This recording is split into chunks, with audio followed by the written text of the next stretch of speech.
Hello, everyone. Welcome back. Good morning. I am Steve. And I'm Scott. Together, we are Backyard Musings, broadcasting live Apple Valley, People's Republic of California. Yeah, we're in our living rooms though today, so but we'll be Yep. back in the backyard soon. All right. Yep. Astronomers confirmed an off-center black hole in a dwarf galaxy. It offers clues to how supermassive black holes may form. Black holes are most often assumed to sit at the centers of galaxies, but a team led by Dr. Tao An of the Shanghai Astronomical Observatory, Chinese Academy of Sciences, has identified one that breaks this rule. The researchers discovered a wandering black hole in a dwarf galaxy roughly 230 million light years from Earth. That was the one we were just talking about. Well, we talked about a galaxy 230 million light years away the other day. Yep. Huh. The findings were published. Say again? No, go ahead. Yeah. The findings were published online in Science Bulletin on September 4th, 2025. Would you like to know more? So this black hole is just wandering around the galaxy, just sucking stuff up. Yeah, wandering around its galaxy. Right. Inside that dwarf galaxy, yeah. Wow. Okay. Kind of dangerous, it sounds like. Yeah. Unlike the central black holes typically observed, this one lies nearly a kilo parsec. Parsec, yeah. Kiloparsec. Yeah, which is Han Solo 1,000, was 1,000 parsecs. Yeah, Han Solo did the Kessel Run in 12 parsecs. Oh, okay. Away from the galaxy's core and is actively producing radio jets. Classified as an off-nuclear accreting black hole, it represents one of the closest and most clearly confirmed examples known to date. The findings add weight to the idea that black hole growth is not confined to galactic centers. This offers new insight into how supermassive black holes may have formed and expanded so rapidly in the early universe. In the standard view of galaxies, black holes are often described as their hearts. Yet mounting evidence shows that some do not stay anchored in the center. Instead, these so-called wandering black holes drift through a galaxy's disk or outer regions, resembling travelers lost in cosmic space, lost in space. Yeah. Will Robinson, right? All right. Why search for wandering black holes in dwarf galaxies, you ask? These systems are less massive and have simpler evolutionary paths, making them valuable cosmic fossils that hold clues to the early stages of black hole growth. This is crazy stuff. Theoretical models suggest that after galaxy mergers or through complex multi-body interactions, gravitational recoil can easily eject black holes from the weak gravitational fields of dwarf galaxies, sending them thousands of light years from their centers. Simulations even indicate that a significant portion of black holes in dwarf galaxies could be displaced by nearly a kiloparsec. Yeah. Which is about 3,000 light years. Until recently, however, direct and unambiguous observational. I got to talk to the producers about the stuff that I'm reading here. Observational proof of this phenomena have remained out of reach.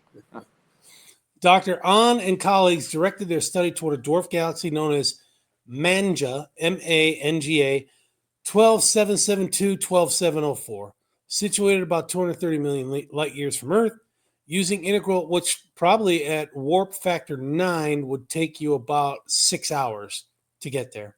What is that? Star Trek, man. I made it up, okay? Thanks for calling me out. All right, Spock. Using integral field unit observations from the mapping nearby galaxies at Apache Point Observatory, Manga survey, they identified faint signatures of an active galactic nucleus, AGN. While the galaxy's overall structure appeared normal, with no clear evidence of merging or dual AGN, one striking detail emerged. Its radio emission was displaced from the galaxy's geometric center by nearly 1 kiloparsec. Follow-up observations with the Very Long Baseline Array, VLBA, at 1.6 and 4.9 gigahertz reveal that source lies 2.68 arc seconds away from the galactic center. This sounds just crazy.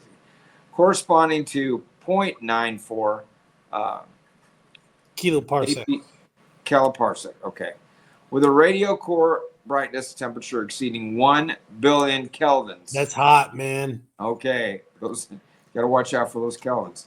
At 1.6 gigahertz, they detected a jet structure extending about 2.2 parsec, which is 7.2 light years, southeastward. These are typical AGN features. 1.21 gigahertz. Okay. Okay.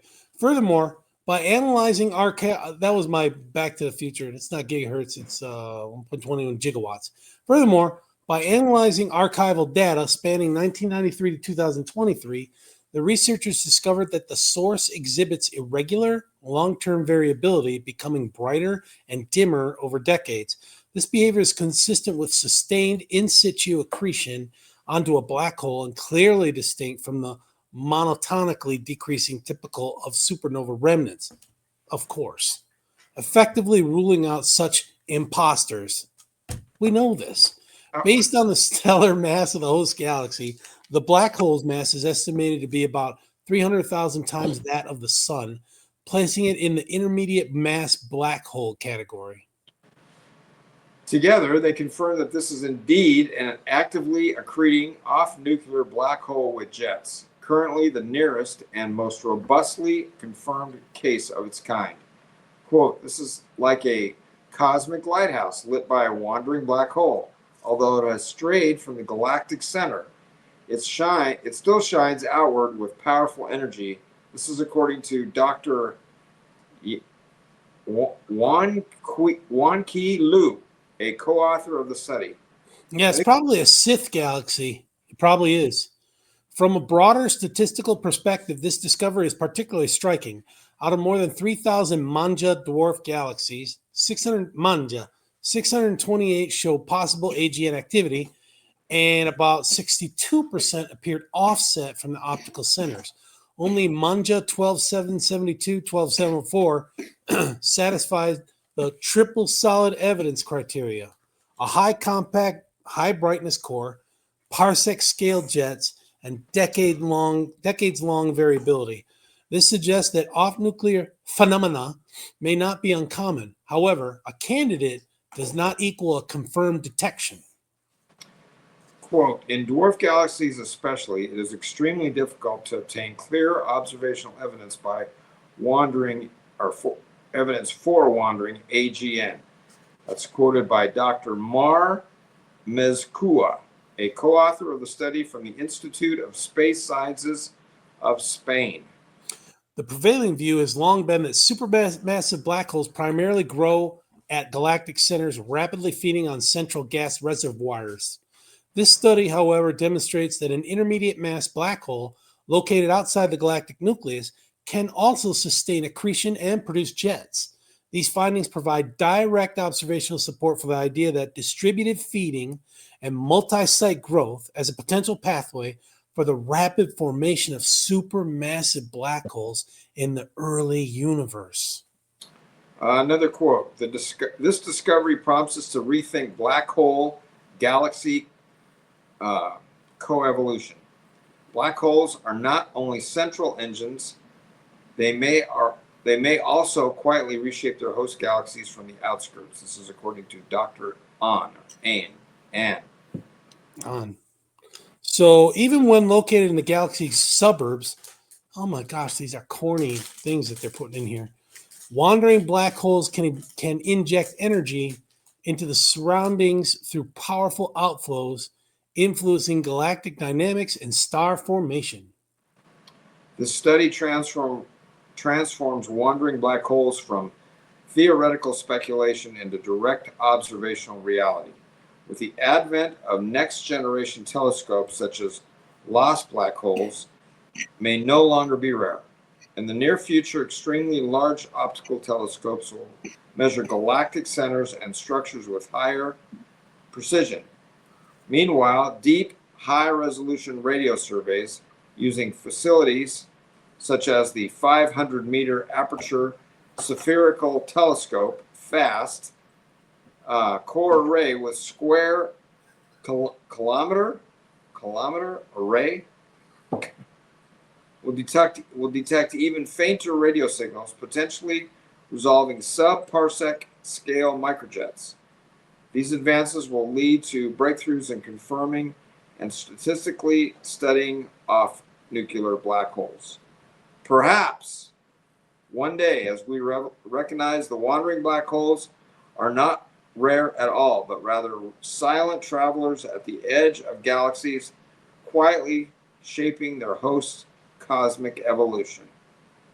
Why don't we call them vagabond black holes? I'm coining that phrase.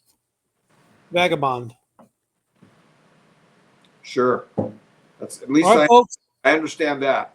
This was kind of a long one, but wake up if you're asleep. Yeah.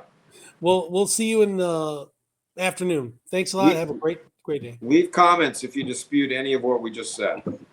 Okay. Take care, everyone. Thanks. See ya.